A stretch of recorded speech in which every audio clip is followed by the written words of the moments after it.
in the highlands of the Colombian Andes, long before conquistadors set foot on American soil, there was a people called the Muisca, master astronomers, skilled artisans, and worshippers of the sun. Their world was defined not by conquest, but by balance, by ceremony, by gold. But to them, gold wasn't currency. It wasn't even wealth. It was spiritual, a symbol of the divine, a vessel of purity, a link between humans and the gods. And so, each time a new ruler rose among the Muisca, a spiritual leader known as the Zepa, a sacred ceremony would unfold, one that would echo across centuries in whispers and riddles. At dawn, the Zepa was covered in powdered gold, until his entire body gleamed in the morning light. Then, standing aboard a raft, woven from reeds and blessed by the priests, he would drift to the center of Lake Guatavita, watched by thousands in solemn silence. At the center, he cast sacred offerings, gold figures, emeralds, carved relics. Into the lakes, they sank without a trace, swallowed by the sacred water. It was not greed, it was devotion, but somewhere, far away in Europe, this story twisted to those hungry for empire. This wasn't a ritual. It was a roadmap to the Spanish. It wasn't a gilded man. It was a golden kingdom. They gave it a name, El Dorado. And from that moment, truth and myth would blur. The Gilded Man would vanish, replaced by the fever dream of a city made of gold.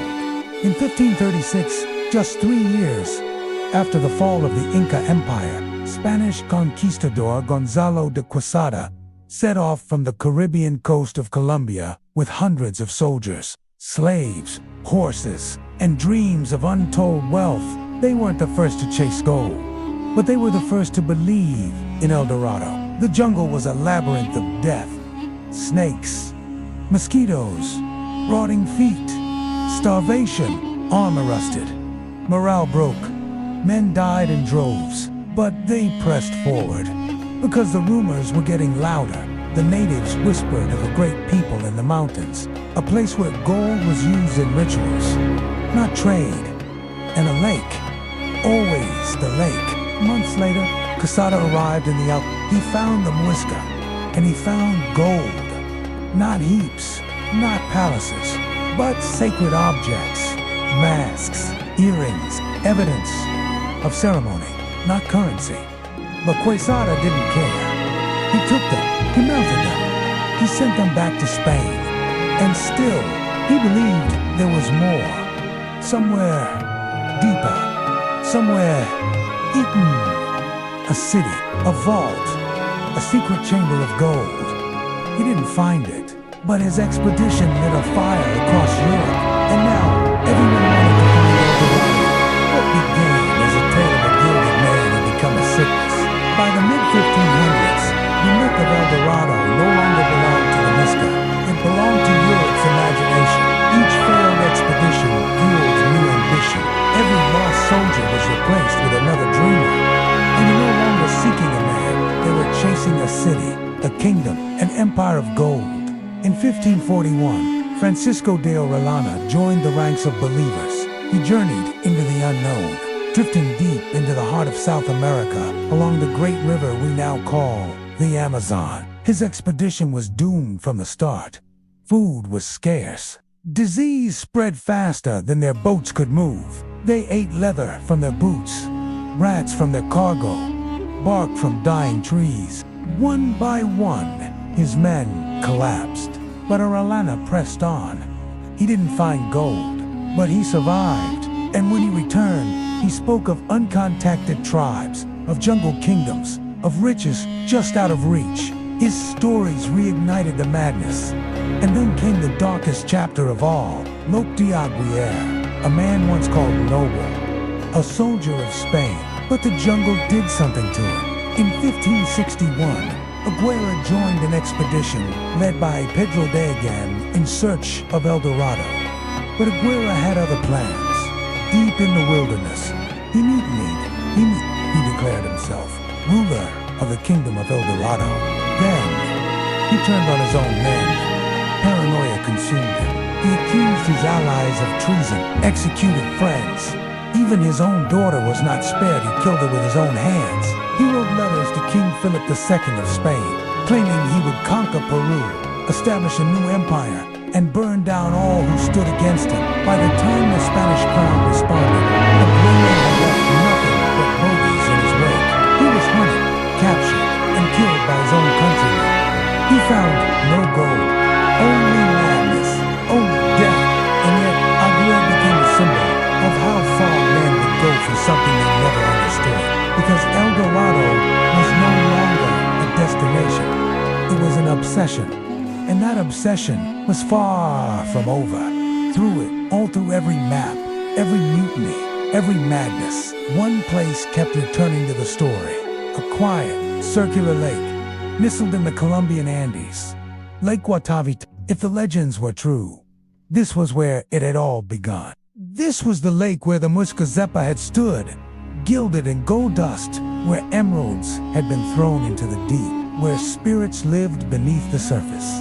A lake that held not just water but memory. In 1545, the Spanish tried to take it, not by myth, but by engineering. They ordered the native people to drain it, by hand, with tools, They dug a massive gash into the side of the mountain to lower the water level. It worked partially.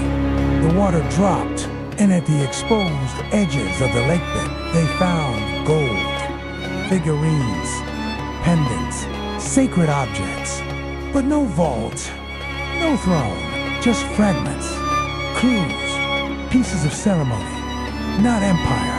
Still, the Spanish were not satisfied. In the 1800s, the British tried again, this time with picks, pumps, and eventually dynamite. They blasted the earth open, forcing the water lower than ever before. Once again, gold was found, but in their destruction, they damaged the lake bed and lost far more than they recovered. They were chasing a treasure that was never meant to be owned, and yet it seemed to resist them. The deeper they went, the more unreachable it became. The bottom was thick with mud, visibility zero. The cold, pressurized depths made diving nearly impossible. To this day, parts of Lake Guatavita remain unexplored. Some believe there's still gold down there, sunken treasure, untouched for centuries. Others say the gold is gone, but its power remains. In truth, the lake did hold treasure, but the greatest treasure wasn't metal. It was the story, and the story refused to die.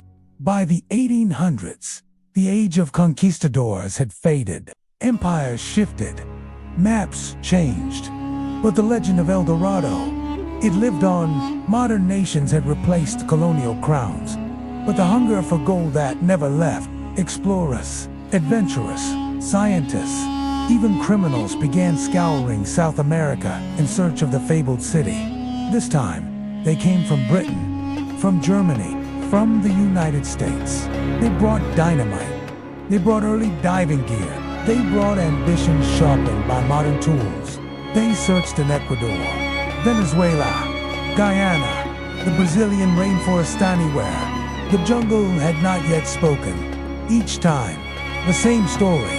No city, no empire. Just thick vines, flooded caves, forgotten trails, and disappointment. But in 1969, something changed. In a dark Colombian cave, archaeologists unearthed a relic, the silenced skeptics.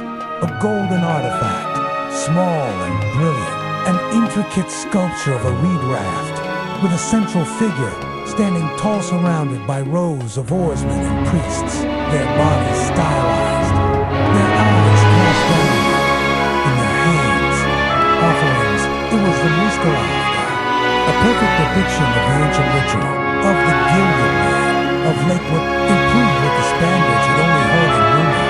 The Muisca had indeed performed a ritual. A man had been covered in gold. He had stood upon a raft and offered treasure to the lake.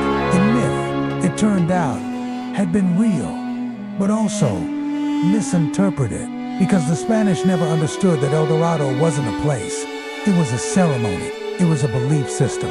It was a culture that valued gold as spirit, not currency. And yet, even with this revelation, the myth still grew. El Dorado had become bigger than fact. Hollywood turned it into film. Treasure hunters turned it into obsession. Children learned about it as a city paved with gold.